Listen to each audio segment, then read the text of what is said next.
Welcome to P news. ముందుగా headlines చూద్దాం. అనకాపల్లి జిల్లా పాయకరావుపేటలో వైసీపీ ఎన్నికల సభ. విపక్షాల విమర్శలకు సమాధానమిచ్చిన సీఎం జగన్. భూములపై సర్వ హక్కులు కల్పించడమే ల్యాండ్ టైటిలింగ్ యాక్ట్ అని వెల్లడి. చంద్రబాబు తప్పుడు ప్రచారం చేస్తున్నారని ఆగ్రహం.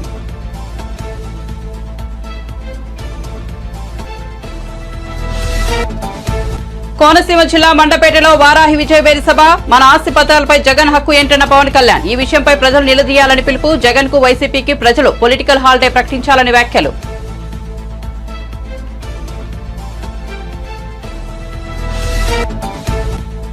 ప్రశ్నించినందుకు నాపై పగబట్టి ఢిల్లీలో కేసులు పెట్టారన్న రేవంత్ రెడ్డి. ఢిల్లీ పోలీసులతో తనను భయపెట్టాలని చూస్తున్నారని ఆగ్రహం. మోదీ వద్ద సీబీఐ ఈడీ ఉంటే తన వెంట 4 కోట్ల మంది తెలంగాణ ప్రజలు ఉన్నారని వ్యాఖ్య. కేసీఆర్ 10 ఏళ్ల పాలనలో 100 ఏళ్ల విధ్వంసం జరిగిందన్న ముఖ్యమంత్రి.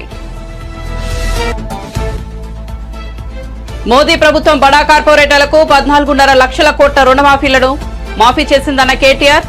ఈ మాఫీ చేయలేదని నిరూపిస్తే రాజీనామా చేస్తానని సవాల్. అంతర్జాతీయ మార్కెట్లో చమురు ధరలు తగ్గితే మోదీ మాత్రం పెంచారని విమర్శ.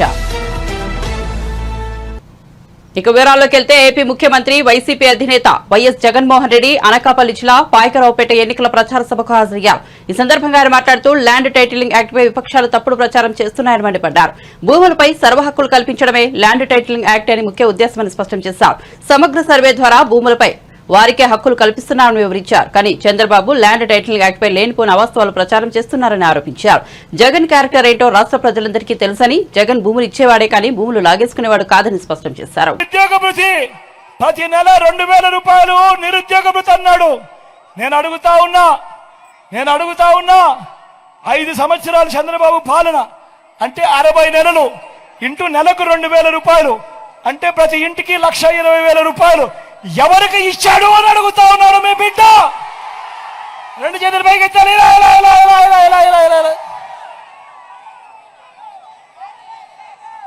ముఖ్యమైన హామీలు ఇంకా ముందుకు పోమంటారా? అర్హులందరికీ 3 సెంట్ల స్థలం కట్టుకునేందుకు పక్కా ఇల్లు.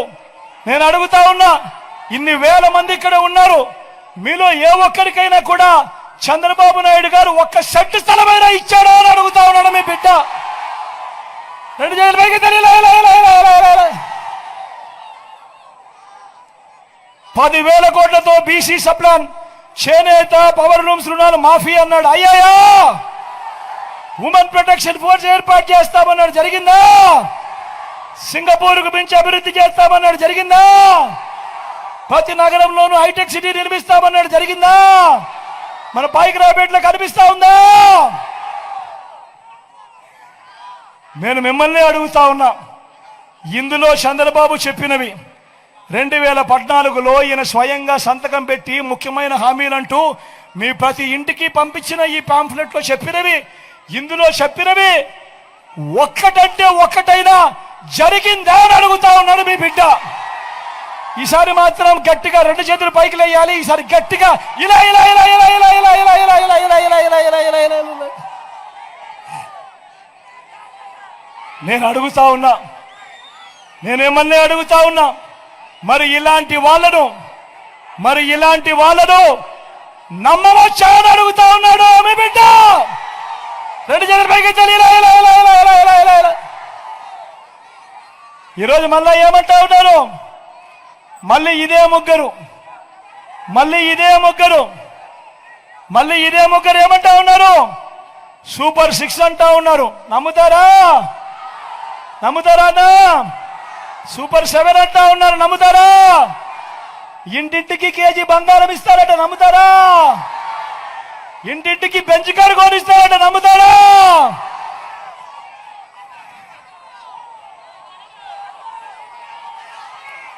ఆలోచన చేయమని మిమ్మల్ని అందరినీ కూడా కోరుతా ఉన్నా. ఇలాంటి అబద్ధాలు, ఇలాంటి మోసాల మధ్య ఎన్నికలు జరుగుతూ ఉన్నాయి.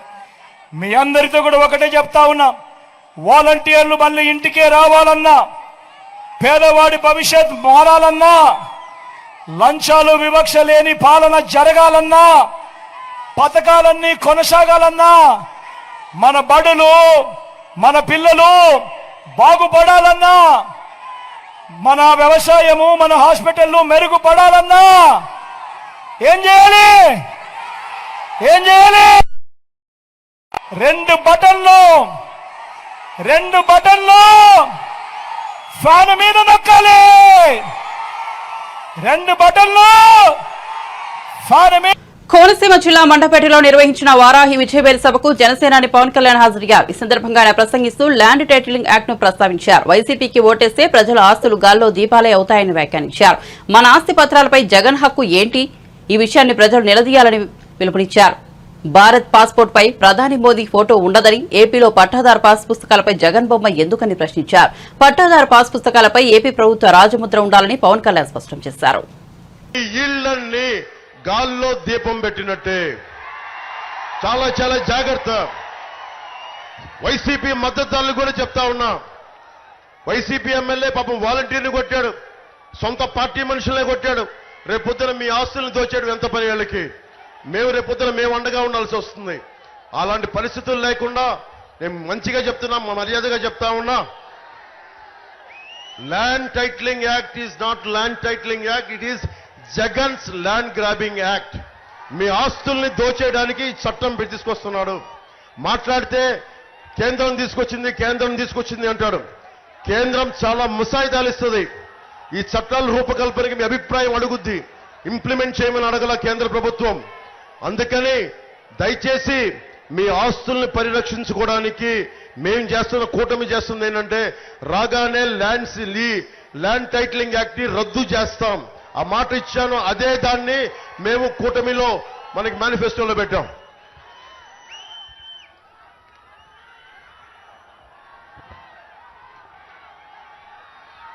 ముఖ్యంగా ఆరోగ్య బీమా నేను కొన్ని కీలకమని చెప్పి వదిలేస్తున్నాను.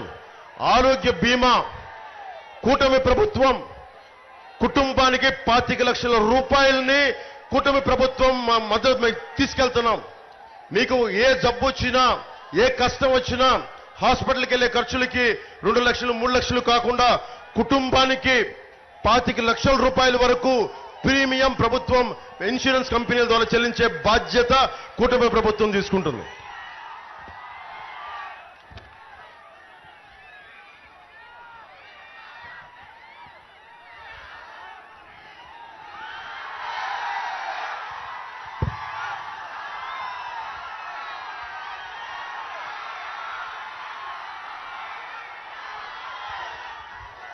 నేను ఎన్ని చెప్పినా, ఎన్ని మాటలు ఇచ్చినా కానీ నన్ను మీరు ఒకటే నమ్మండి. మీరందరూ నన్ను నమ్ముతారు కదా. మీరు నమ్మే కదా నా దగ్గరికి వచ్చారు. ఈరోజు అడుగుతున్నా, నేను నా కోసం అడగట్లా ఓటు. నాకు మీరు 10 సంవత్సరాలు 2019లో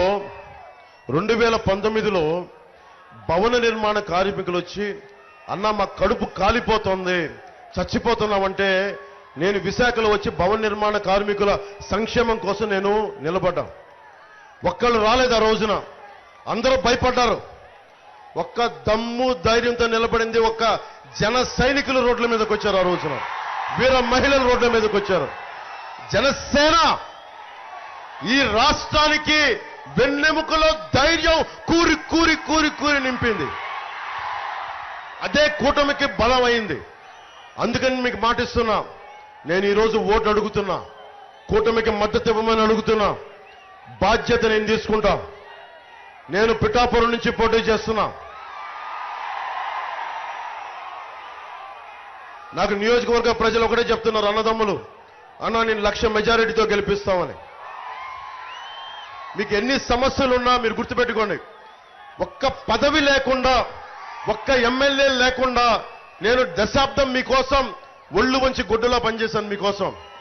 ఈ రోజున నేను కూటమికి సీఎం రమేష్ గారికి కానీ, సుందరపు విజయ్ కుమార్ గారికి కానీ నేను ఓట్లు అడగట్లా. నేను మీ భవిష్యత్తు కోసం కూటమికి ఓటు వెయ్యమని చెప్పి నేను అభ్యర్థిస్తున్నాను, ఆర్థిస్తున్నాను.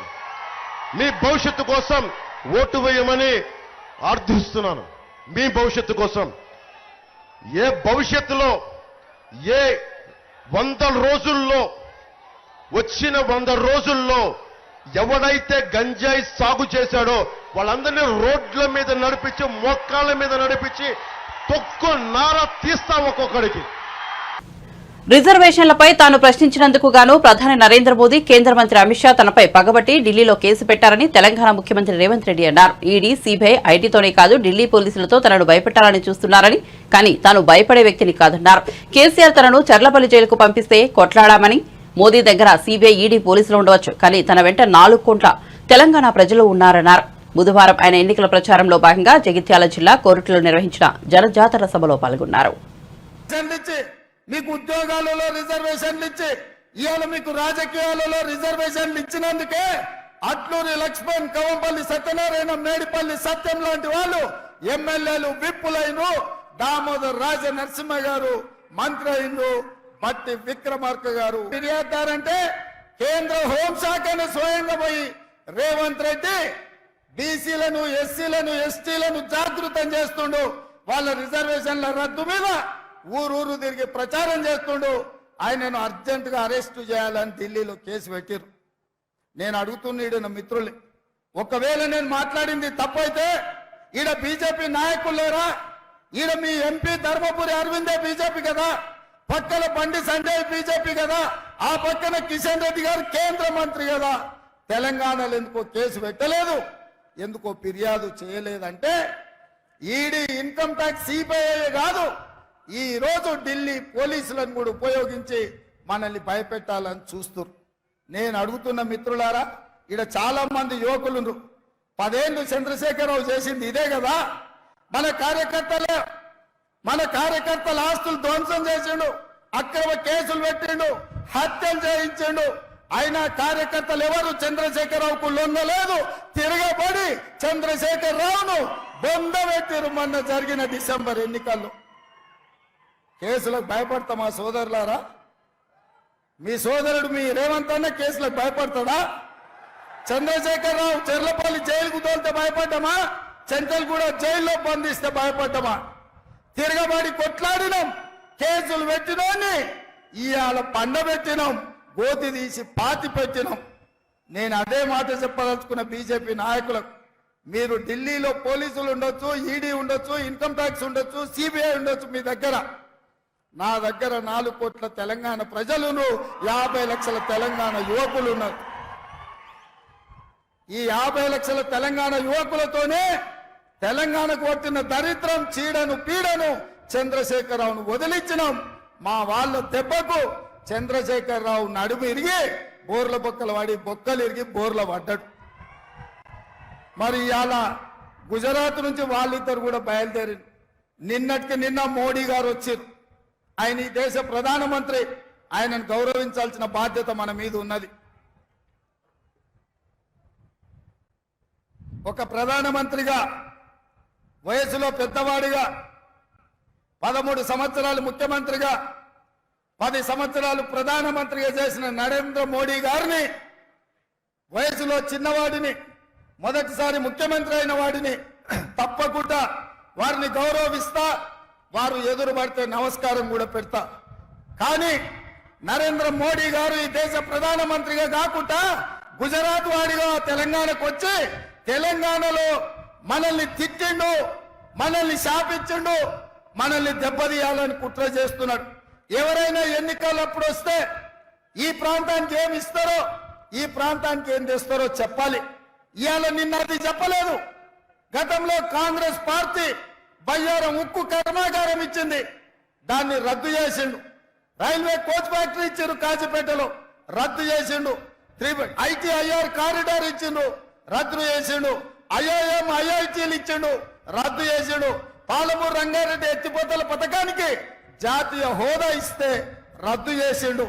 అంతెందుకు, మీ గుండె బాండ్ పేపర్ రాసిచ్చిండు, 5 రోజులలో పసుపు బోర్డు ఇస్తా అని.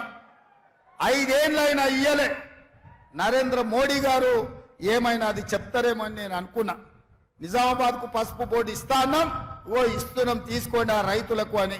చక్కెర కర్మాగారాన్ని ఇయ్యాలొచ్చి మాటలు చెప్తున్నాడు ఆయన. పసుపు గిట్టుబాటు ధర లేదు, ఎర్రజొన్నలు గిట్టుబాటు ధర లేదు, మొక్కజొన్న గిట్టుబాటు ధర లేదు. మీ చెరుకు కర్మాగారం తెరిచే పరిస్థితులు లేవు. ఇవేవి చెప్పలే. కాంగ్రెస్ పార్టీని ఈ దేశంలోనే లేకుండా చెయ్యాలి అని వారు అంటున్నారు. కాంగ్రెస్ ముక్త్ భారత్ అంటున్నాడు.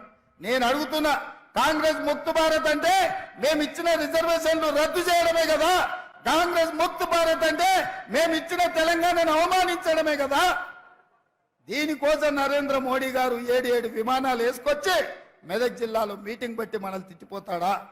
ఇదే కాదు, నేను ముఖ్యమంత్రి అయిన తర్వాత వారిని కలిసిన. హైదరాబాద్ నగరానికి మెట్రో రైలు కావాలి, మా నగరం విస్తరించింది, విశ్వ నగరం అయ్యింది, దీనికి మెట్రో రైలుకు అనుమతులు ఇవ్వండి, నిధులు ఇవ్వండి అన్న పైసి ఇవ్వలే, ఆ మాట ఊసెత్తలే. మూసీ రివర్ ఇవాళ మురికి కూపంగా మారింది. హైదరాబాద్ లో ఉండే కాలుష్యం అంతా మూసీ చెరువులోనే, మూసీ రివర్ లోనే పోతుంది.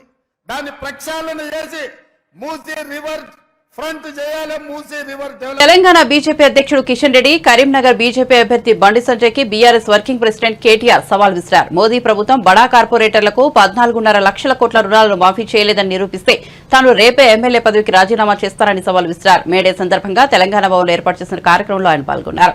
అనంతరం కేటీఆర్ మాట్లాడుతూ కరోనా కాలంలో ప్రజలు ఇబ్బందులు పడుతుంటే ప్రధాని మోదీ పట్టించుకోలేదని ఆరోపించారు. కార్మికులను, కర్షకులను మోదీ చావగొట్టారన్నారు. పబ్లిక్ సెక్టర్లు కానీ అమ్మద్దన్నా అమ్మనీయద్దన్నా బీఆర్ఎస్ ఉండాలి. హైదరాబాద్ను కేంద్రపాలిత ప్రాంతం చేస్తారని ఒక మాట వినబడతాను. జూన్ 2 దాకా ఉమ్మడి రాజధాని హైదరాబాద్. ఆ తర్వాత ఎందుకంటే ఇక మోడీకి పట్టు దొరకలేదు ఇక్కడ. కాబట్టి ఏంటంటే అవసరమైతే కేంద్ర ప్రభుత్వం దీన్ని కేంద్రపాలిత ప్రాంతం చేసి మళ్ళీ లెఫ్టినెంట్ గవర్నర్ని పెట్టి మొత్తం అంతా కంట్రోల్ అంతా వాళ్ళ చేతిలో పెట్టుకోవాలి, జుట్టు వాళ్ళ చేతిలో పెట్టుకోవాలన్నది వాళ్ళ ఆలోచన. అట్లా కావద్దు. హైదరాబాద్ మనది మనకే ఉండాలి. మన 440 సంవత్సరాల చరిత్ర కలిగిన హైదరాబాద్, తెలంగాణ ప్రజల చెమట రక్తంతో నిర్మించిన హైదరాబాద్ మనది మనకే ఉండాలంటే తప్పకుండా మనం ఆ కుట్రను కూడా అడ్డుకోవాలంటే బీఆర్ఎస్ ఉండాలి. అదేవిధంగా ఇప్పుడు గోదావరి నీళ్ళని తీసుకుపోయి కిందికి కలుపుతా, కావేరీలో కలుపుతా అంటాడు మోడీ. గోదావరి నీళ్ళు మన అవసరాలు తీరినాక కలిపితే పర్వాలేదు, కానీ మన అవసరాలు తీరకుండా కిందికి కొట్టబోతానంటే దాన్ని అడ్డుకోవాలంటే బీఆర్ఎస్ ఉండాలి. కొంతమంది బీజేపీ ఎంపీలు చెప్తున్నారు, ఖుల్లా చెప్తున్నారు, రాజ్యాంగాన్ని తీసేస్తాం, రిజర్వేషన్లు ఎత్తేస్తాం అంటున్నారు. ఎస్సీ ఎస్టీ రిజర్వేషన్లు కానీ, ముస్లిం మైనార్టీలకు ఇచ్చిన రిజర్వేషన్లు కానీ తీసేస్తామని మాట్లాడుతున్నారు. మరి అట్లాంటి దుర్మార్గాన్ని, అరాచకాన్ని అడ్డుకోవాలంటే గులాబీ జెండా పార్లమెంట్లో ఉండాలి, ఎగరాలి, వీళ్ళతో కాదు. అందుకే నేను మిమ్మల్ని మనస్ఫూర్తిగా కోరేది. ఇంకా చెప్పాలంటే చాలా ఉంది, కానీ ఈసారి బీజేపీ గెలిస్తే మాత్రం సింగరేణి ఉండదు. ఈసారి బీజేపీ గెలిస్తే నవరత్నాలు ఉండయి, మహారత్నాలు ఉండయి, ఏ రత్నాలు ఉండయి, అన్నీ అమ్మేస్తాడు. వాళ్ళ దోస్తుకి ఇష్టమైన దోస్తుకు మొత్తం కట్టబెడతాడు. మళ్ళీ పైసలు కూడా వేరేటోళ్ళే కావు, మీ పైసలే పెట్టి మీ వెళ్తాడు, మీ కంటనే ఓడిపిస్తాడు. మీ ఈపీఎఫ్ పైసలే, మీ ఎల్ఐసి పైసలే, మన దగ్గర పెట్రోల్ డీజిల్ మీద దోచిన పైసలే వాళ్ళ పెద్ద పెద్ద దోస్తులకు వాళ్ళ జేబులలో పెట్టి మళ్ళీ వాళ్ళతోనే కొనిపించి ఇంత అద్భుతమైన నాటకాన్ని మోడీ గారు తీసుకొస్తారు. నేను మీ అందరితో మనస్ఫూర్తిగా ప్రార్థించేది, కార్మికులు బాగున్న నాడే, పరిశ్రమలు బాగున్న నాడే, మనం సంపద సృష్టించిన నాడే, కులాలు మతాలకు అతీతంగా మనం కలిసికట్టుగా ముందుకు కదిలినాడే జాతి నిర్మాణం జరుగుతుంది తప్ప, లేకపోతే ఎంతసేపు కులాలు మతాల పేరిట, జాతుల పేరిట విడిపోయి కొట్లాడుకుంటే ఎన్నటికి కూడా మనం ఆశించిన, మన పిల్లలకు కూడా మనం ఆశించిన భారతదేశాన్ని మనం అందించలేము. దయచేసి మీతో ప్రార్థన, కులము, మతము, జాతి అది అందరికీ ఉంటుంది. ఎవరు ఏ కులంలో పుట్టాలి, ఏ మతంలో పుట్టాలి మన చేతిలో లేని పని. కానీ ఇవాళ వాటిని అడ్డం పెట్టుకుని రాజకీయం చేసే సన్నాసులను మాత్రం ఒకంట కనిపెట్టాలి. తప్పకుండా వాళ్ళకు బుద్ధి చెప్పాలి. చెప్పకపోతే ఎంతసేపు వీటిని అడ్డం పెట్టుకునే ఏ పని చేయకుండా వీటిని అడ్డం పెట్టుకునే తమ కార్యక్రమాలు నిర్వహించుకుంటూ ఉన్నారు.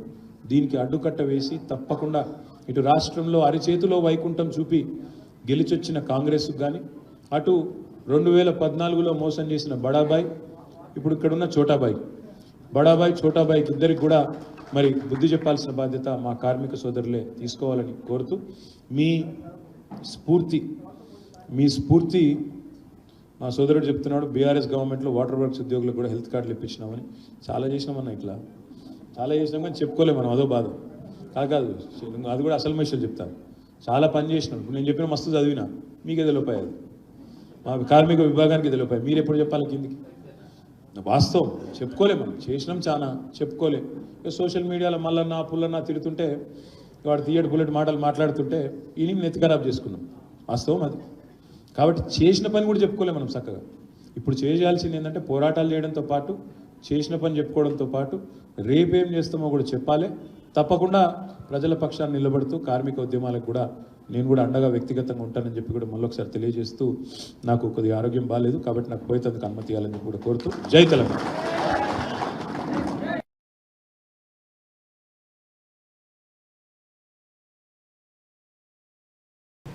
ప్రజల భూములు కాజేసుకునేందుకు వైఎస్ఆర్సీపీ ప్రభుత్వం ల్యాండ్ టైటిలింగ్ యాక్ట్ తో కొత్త మోసానికి తెరలేపిందని బీజేపీ నాయకురాలు ఆమిని శర్మ విమర్శించారు.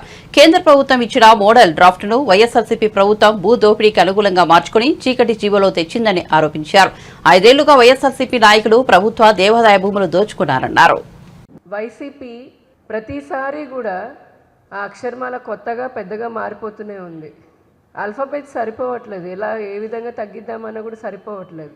అంటే వాళ్ళు చేస్తున్నటువంటి అరాచకాలు కానీ అవినీతి కానీ వారి విధ్వంసకర పాలన గురించి చెప్పడానికి అక్షరాలు కూడా సరిపోవట్లేదు.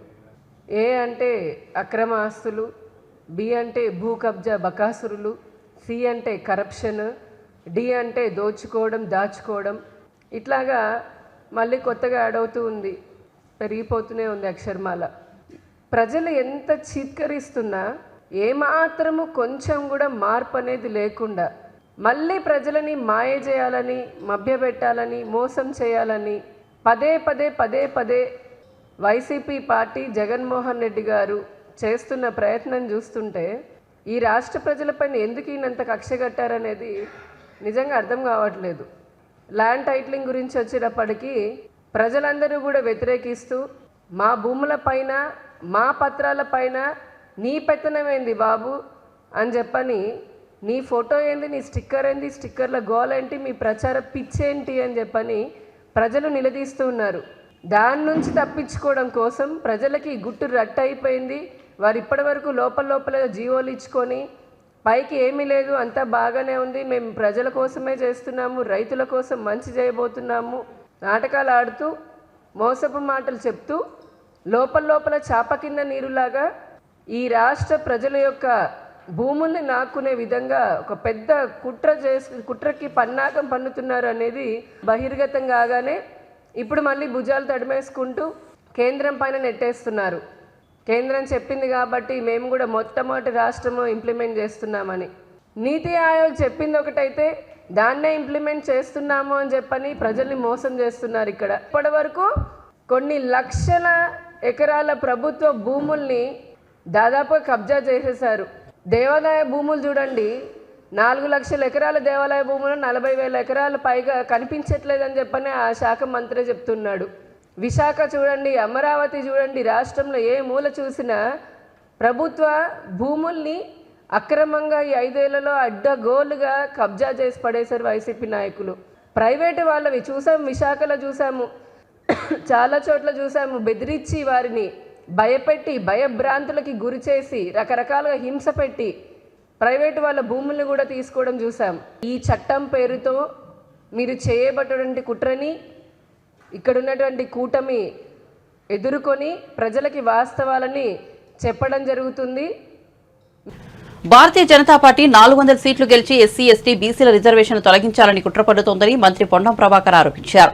ఆదాని అంబానీలకు దేశాన్ని అప్పగించాలని బీజేపీ యోచిస్తోందని విమర్శించారు. సిరిసిల్లలో మీడియాతో మంత్రి మాట్లాడారు. కేంద్రంలో కాంగ్రెస్ అధికారంలోకి వస్తేనే రాష్ట్రానికి అవసరమైన నిధులు అందుతాయని చెప్పారు. దేశంలో ఉన్న మేధావులు, దేశంలో ఉన్నటువంటి అనేక మంది ప్రజాస్వామికవాదులు ఎందుకు ప్రధానమంత్రి గారికి 30 సంవత్సరాల తర్వాత ఇంత కంఫర్టబుల్ మెజారిటీ ఇచ్చిన తర్వాత కూడా ఆయన దేశంలో ఉన్నటువంటి ఆస్తి సంపద అంతా ఆదాని అంబానీకి అప్పచెప్పుకుంటూ కూడా అన్ని ప్రతిపక్షాలు ఇండియా కూటమి చెప్తే కూడా ఆయన నియంతృత్వంగా పోతా ఉన్నాడు.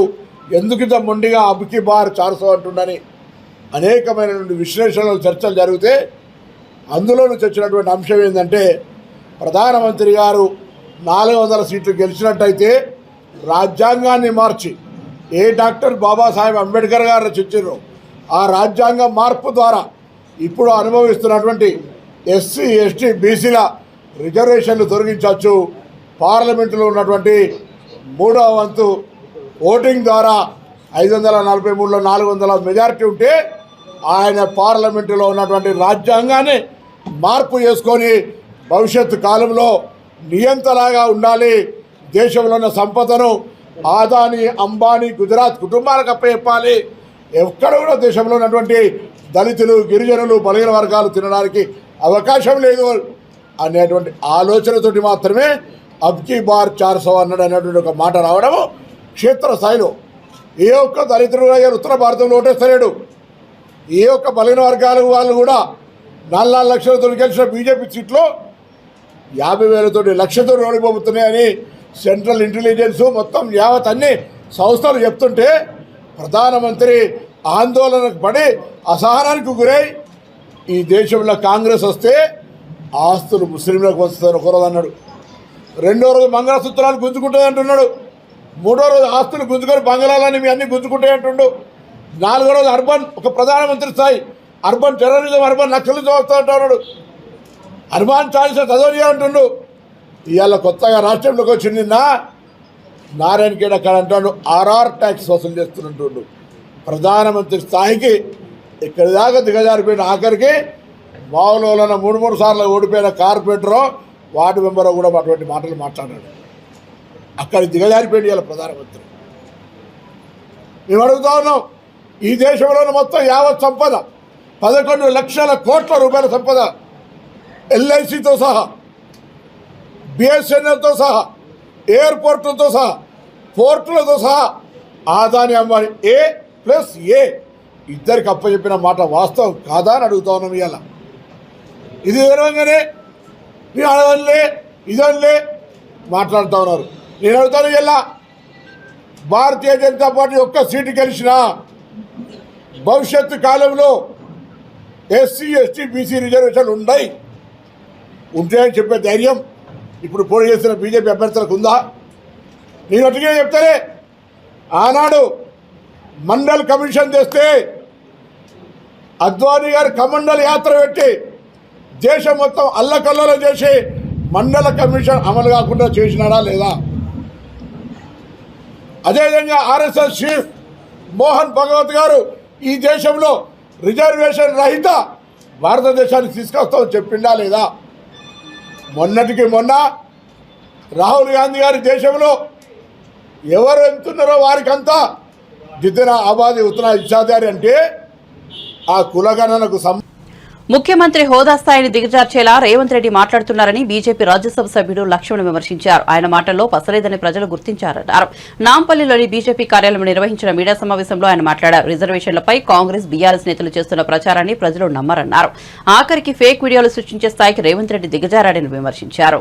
10 ఏళ్లుగా కాంగ్రెస్ పార్టీ కేంద్రంలో అధికారంలో దూరంగా ఉండడము, ఈసారి ఎలాగైనా అధికారంలో రావనటువంటి పగటి కలలు కంటూ ప్రజల నుంచి మాత్రం ఏమాత్రం కూడా కాంగ్రెస్ పట్ల విశ్వసనీయత లేకపోవడము, వారు చేసే ప్రచారాలకు ప్రజలే చీత్కారాలే ఎదురు కావడం, 10 ఏళ్ల మోదీ పాలన పైన విమర్శలు చేయడానికి, అవినీతి పట్ల గాని అభివృద్ధి పట్ల గాని పేదల సంక్షేమం పట్ల గాని ఏ రంగంలో కూడా వారికి తప్పు పట్టేటువంటి అవకాశమే దొరకటం లేదు.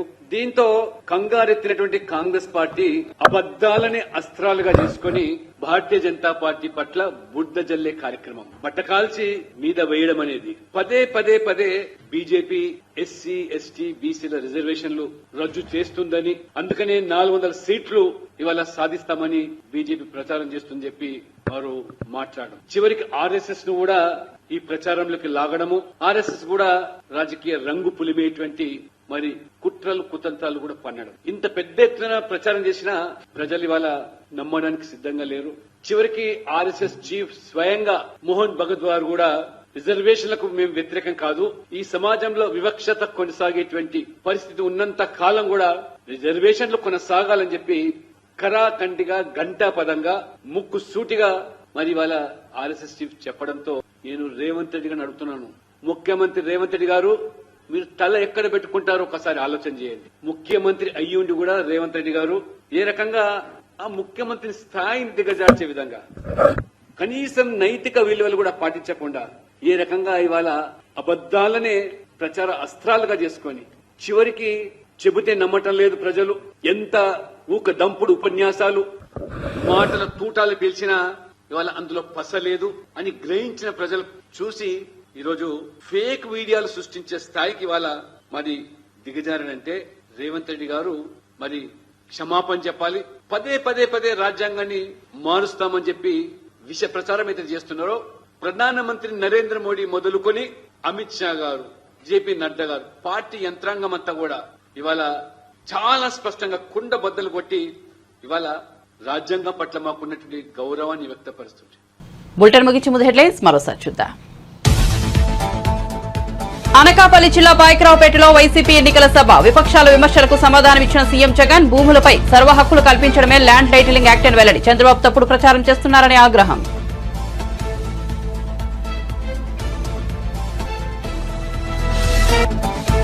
కోనసీమ జిల్లా మండపేటలో వారాహి విజయవేరి సభ. మన ఆస్తి పత్రాలపై జగన్ హక్కు ఏంటన్న పవన్ కళ్యాణ్. ఈ విషయంపై ప్రజలు నిలదీయాలని పిలుపు. జగన్ కు వైసీపీకి ప్రజలు పొలిటికల్ హాలిడే ప్రకటించాలని వ్యాఖ్యలు.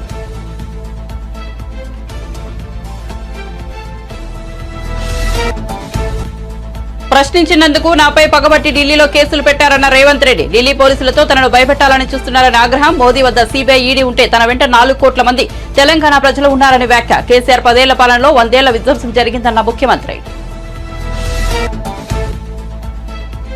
మోదీ ప్రభుత్వం బడా కార్పొరేటర్లకు 14.5 లక్షల కోట్ల రుణమాఫీలను మాఫీ చేసిందన్న కేటీఆర్.